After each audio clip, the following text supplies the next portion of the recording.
Isang magandang gabi sa inyong lahat, mga makikinig, mga followers ko. Ito si Manong Danny na pinsan ng papa ko. Third degree? Second degree. Second degree. Second degree ng papa ko na si Honorio Paralag. Namatay na nung ako'y 11 years old pa lang. At ito si Manong Danny. Tatakbo bilang konsehal ng Barangay Linaw Norte. And meron siyang sinasabi na meron siyang kredibilidad kung sa ikagaganda ng barangay. Marunong siya. Kung gaano siya kagaling bilang as a contractor, siya na siguro ang magaling sa lahat ng hindi magaling. Ngayon, mga kaibigan, kayo makinig sa aking salaysay dahil si Manong Danny, nung unang tanong ko sa kanya kung gusto niya magtakbo ng bilang konsehal ng Barangay Linaw Norte, sabi niya hindi. Ngayon, dahil kinilit ko siya kung tatakbo siya dahil tatakbo din ako bilang konsehal ng Barangay Linaw Norte at umamin na rin siya. Sa hindi pala napaamin ko siya dahil sa uminom siya ng tubig. Na yung tubig na yun, medyo may konting ewan ko ba kung ano bang meron sa tubig na yun.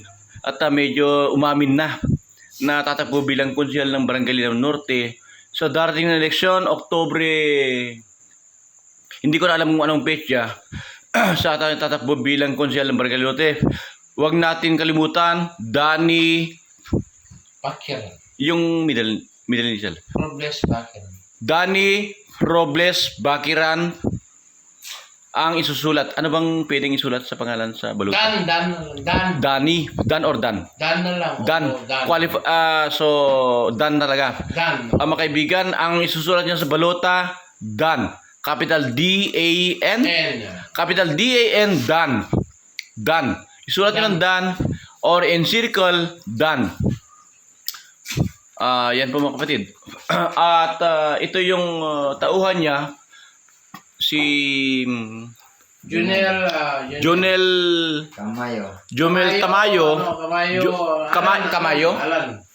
Camayo Alan na inasawa niya yung anak ni Uncle Anding Telan na pinsan ni Mama. Na gwapo. Yung anak niya si sawa mo na? Carol Telan na parang kamukha si Donita Ross nung mabata-bata pa siya. Actually, crush ko siya noon pero nalaman ko na pinsan ko pala. Mabuti lang at andyan si Jonel Tamayo.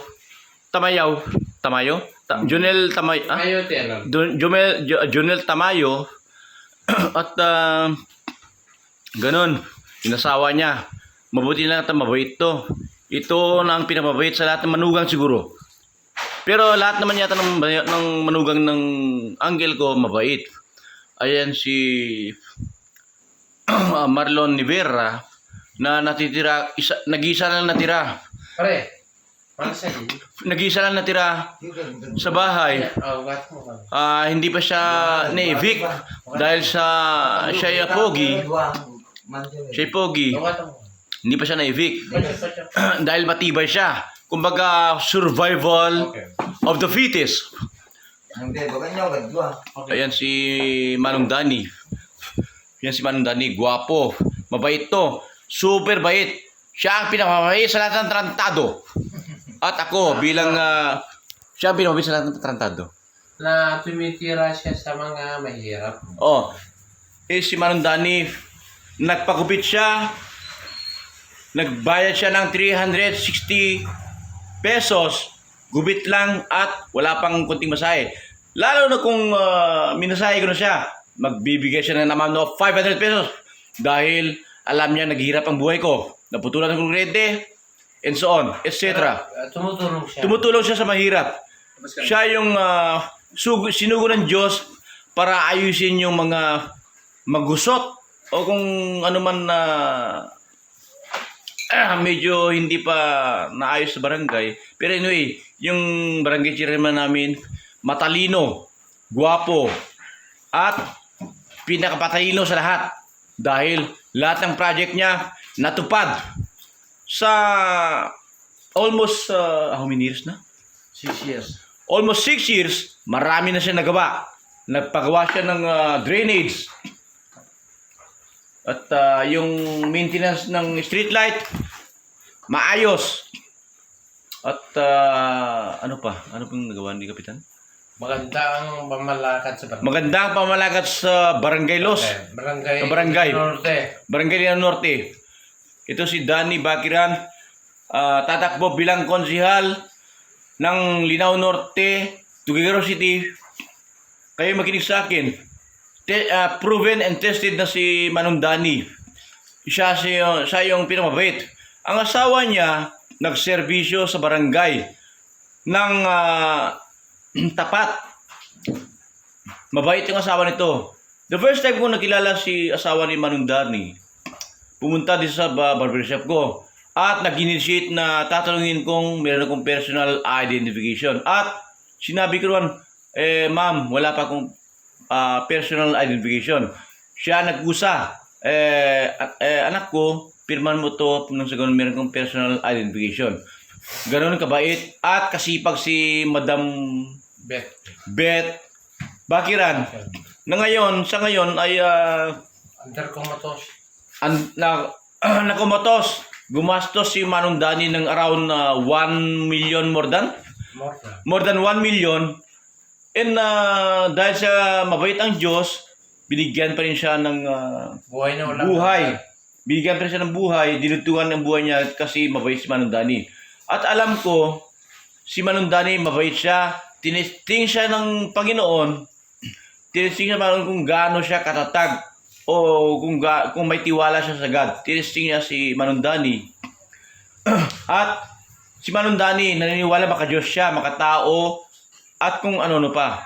Siya yung tao na hindi mahirap lapitan sa lahat ng bagay. tumutulong sa mahirap. Tumutulong sa mahirap. Tingnan mo, marami siyang utang. Pero, ang nangyari, binigyan pa ako ng 360 pesos. Gupit lang. Wala pang masahe. How much more kung minasahe ko na? Magbabayad siya ng 500 pesos na kahit konting masahe lang. Heartily given, magbibigay siya ng 500 pesos. Galon siya, kabait. How much more kung naging konsyal na siya? Mas maraming magaganap. Maraming magaganap. Ibig sabihin, maraming tutulungan. he's a qualified as a good leader ng barangay. Ito mga kaibigan, sana maniwala ka sa aking sinasabi sapagkat ako'y sinugo ng Diyos para gawing instrumento, mamamahayag sa magandang balita ng Diyos at tutulungan ko ang lahat ng mga needy ones. Ganun lang mga kapatid, mga kaibigan. Maraming salamat sa panonood at pakikinig sa akin sa Laysay. Nang alam kong may saysay, si Ramon magsaysay. Ito na mga kaibigan, ako na. Ito na, ipikita natin yung mukha ko na pangit. Ako, pinag-uwapan sa lahat, pangit! Kaya may ngipin ko, na kahit marami, nagtitake ako ng am-am. Pag binalitan mo, mama. Mama. Na kapag ang bata, Mama yan, mama. ang bata kapag humingi ng pagkain, am-am. Ngayon, dahil matanda na ko, binalitin ko, psycho reverse, binalitin ko na, naging, vice versa, naging mama. Mama na. Mama. Capital D-O-G, mama. Na kapag sinabi ni requestas na ganyan uminom ang mga S, uminom ng Coke. At yung S, capital S, social. Ganyan, uminom mga social. Ganun. Ay, wag ko nung... Ayan si Uncle Daniel Langkay na asawa ni late Tumutulong ka man, Dani. nakalimutan ng pangalan ni ano. Ito, may anak siya na anak ng Diyos dahil yung anak niya na si Ronald Langkay, during the time na naghirap ko, nanalo siya ng dice. Nagpahiram siya ng 2,700. Kasi ang monthly na bayaran ko sa weekly na bayaran ko sa card is 2,700 ay binayaran niya. Binayaran. Ganon kabait ang Diyos. Maniwala kayo sa hindi, mabait na mabait talaga ang Diyos. At nung isang araw, pumunta ko sa bahay ng anak nito.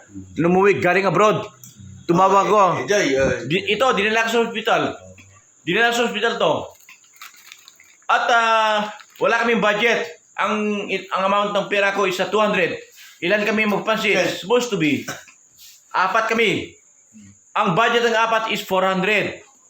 Ngayon, Galing. yung 400, insufficient yung capital ko.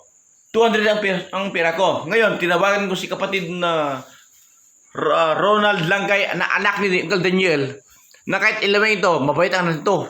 The product of a good man is always, the product is always a good, Very good. yun.